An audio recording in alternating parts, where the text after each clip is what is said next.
Hello दोस्तों, स्वागत है आप सभी का P2S क्लासेस में। आज की इस क्लास में हम लोग जानेंगे टेंसेस क्या होते हैं, टेंसेस के कितने प्रकार होते हैं। ठीक है, क्योंकि अंग्रेजी की शुरुआत टेंस पे ही डिपेंड होती है। तो चलिए आज हम इस वीडियो को शुरू करते हैं। जैसे आप सभी को पता है, टेंसेस जिसको आप काल कहते हैं,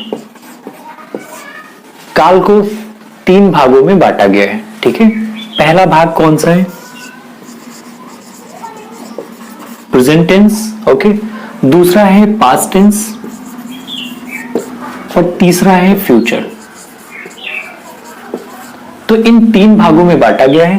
प्रेजेंट टेंस को वर्तमान काल कहते हैं, पास्ट टेंस को भूतकाल कहते हैं और फ्यूचर को भविष्यत काल कहते हैं।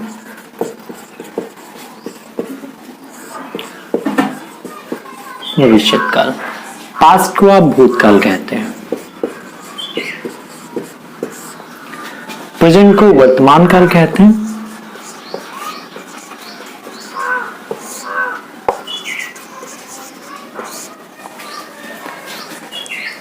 टेंसेस को 3 भागों में बांटा गया है, प्रेजेंट, पास्ट, फ्यूचर।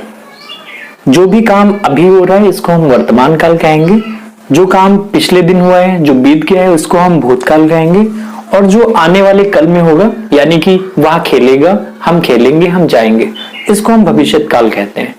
दोस्तों, इसके भी 4 पार्ट हो जाते हैं जिसको आप सब डिवीजन कहते हैं। प्रेजेंट के भी 4 हो जाएंगे, present indefinite, present continuous, present perfect, present perfect continuous. ऐसे ही दोस्तों पास्ट के भी 4 हो जाते हैं part, past indefinite, past continuous, past perfect and past perfect continuous.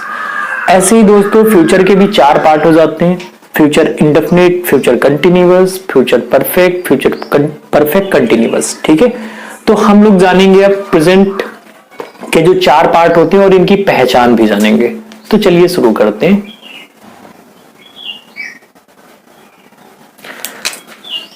तो प्रेजेंट टेंस, इसके 4 भाग होते हैं। वो कौन कौन से होते हैं? जैसे फर्स्ट में होता है सिंपल प्रेजेंट टेंस, जिसको कई बार कहा जाता है present indefinite tense, simple present tense.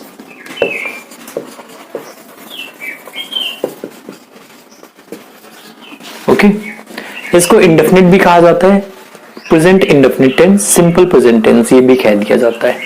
इसका दूसरा भाग होता है प्रेजेंट कंटिन्यूअस।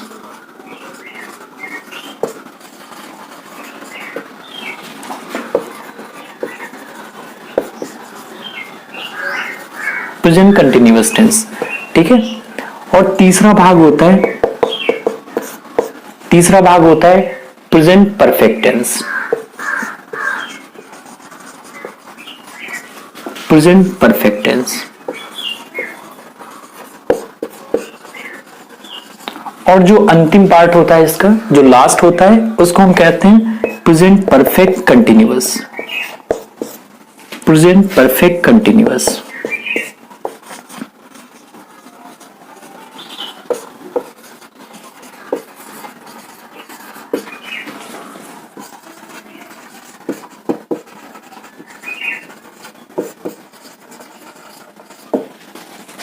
दोस्तों, पहला जो होता है इसका प्रेजेंट टेंस का जो पार्ट होता है, इसको हम कहते हैं प्रेजेंट इंडेफिनिट टेंस, पर कई जगह पे सिंपल प्रेजेंट भी लिखा होता है, तो एक ही बात होती है, इसको हम कहते हैं।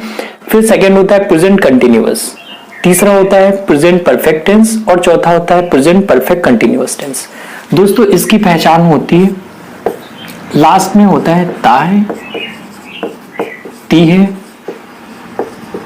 और ते है। जैसे इसका वाक्य हम एक बोल के बता रहे हैं आपको, वह खेलता है, वह सोता है, वह जाती है, वे खेलते हैं। तो लास्ट में आपको ता, ती, ते ये सब दिखते हैं। ये प्रेजेंट सिंपल प्रेजेंट टेंस की पहचान होती है।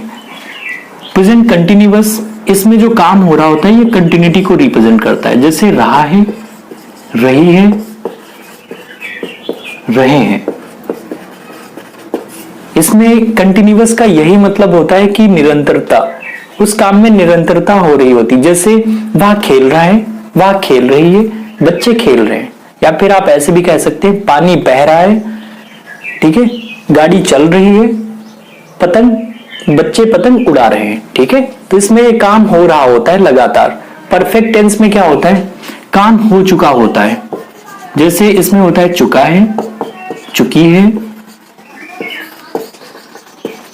और चुके हैं। ये वाक्य के अंत में होता है। इसके एक दो उदाहरण देख लीजिए। जैसे वह खेल चुका है, वह खेल चुकी है, वे खेल चुके हैं, ठीक है। ये प्रेजेंट परफेक्ट टेंस में होता है। प्रेजेंट परफेक्ट कंटीन्यूअस टेंस में क्या होता है, ये सेम ऐसे ही रहता है प्रेजेंट कंटीन्यूअस की तरह, बट इसमें एक चीज जुड़ी रहती, इसमें समय दिया रहता है। समय दिया रहता है, दिया रहता है।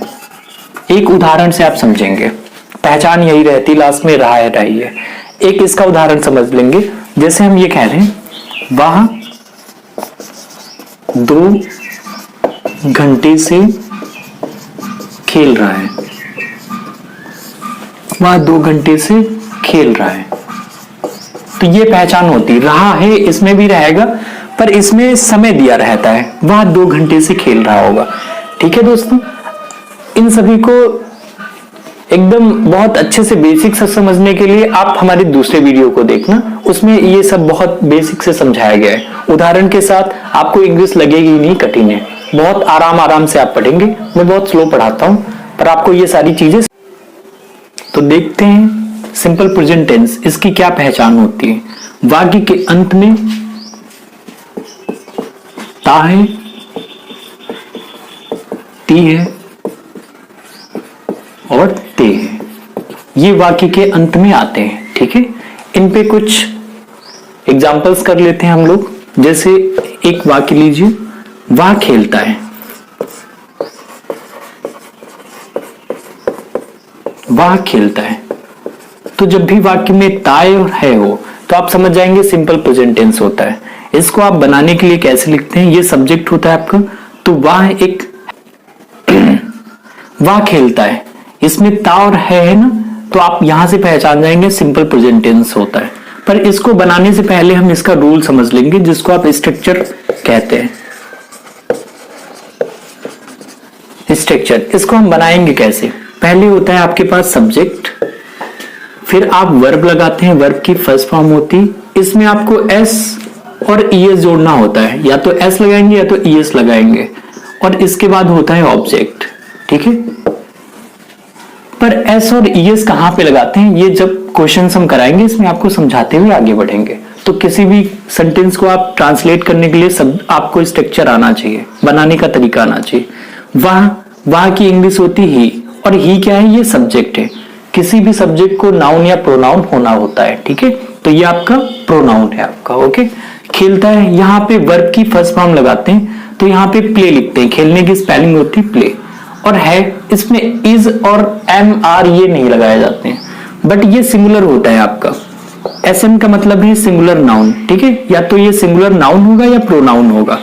तो यहाँ पे जब भी ये सिंगुलर होता है और लास्ट में कोई कॉन्सोनेंट होता है वर्ब में, तो आप यहाँ पे एस लगाते हैं, ही प्लेज, ठीक है। आपका ये सेंटेंस बन गया है। सेंटेंस स्ट्रक्चर के अकॉर्डिंग सब्जेक्ट, वर्ब की फर्स्ट फॉर्म एस या फिर ईएस। ईएस कहां पे लगेगा, इसके बाद आप उदाहरण देखेंगे।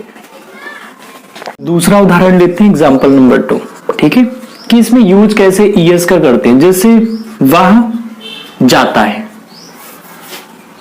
वह जाता है,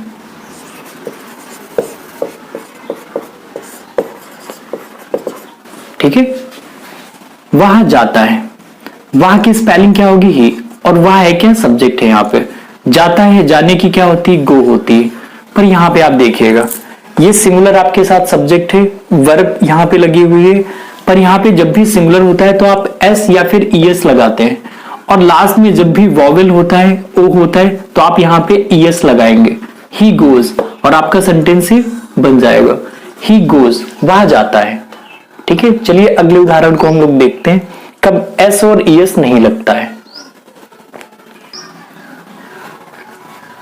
चलिए एग्जाम्पल नंबर 3 को आपको समझाते हैं। जैसे एक उदाहरण आप ले रहे हैं, वह, वे खेलते हैं,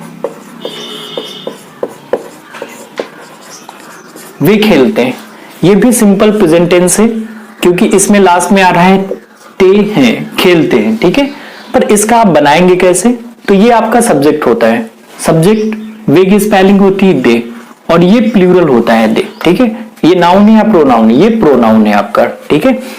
खेलने की क्या होती है? प्ले होती है, आप प्ले यहां पे लिखेंगे। अब यहां पे बात आएगी एस या ईएस लगाए या ना लगाए। तो रूल आपका ये कहता है जब भी आपके पास प्लूरल सब्जेक्ट होगा तो आप वर्ब में ना तो एस लगाएंगे ना तो ईएस लगाएंगे। आपका जो सेंटेंस है ये ऐसे ही ठीक है। तो ये होता है रूल, एस और ईएस उन्हीं के साथ लगते हैं जो सिंगुलर होते हैं आपके सब्जेक्ट, पर इसमें ये प्लूरल है, इसमें एस और ईएस नहीं यूज होता। वे खेलते हैं, दे प्ले, ओके।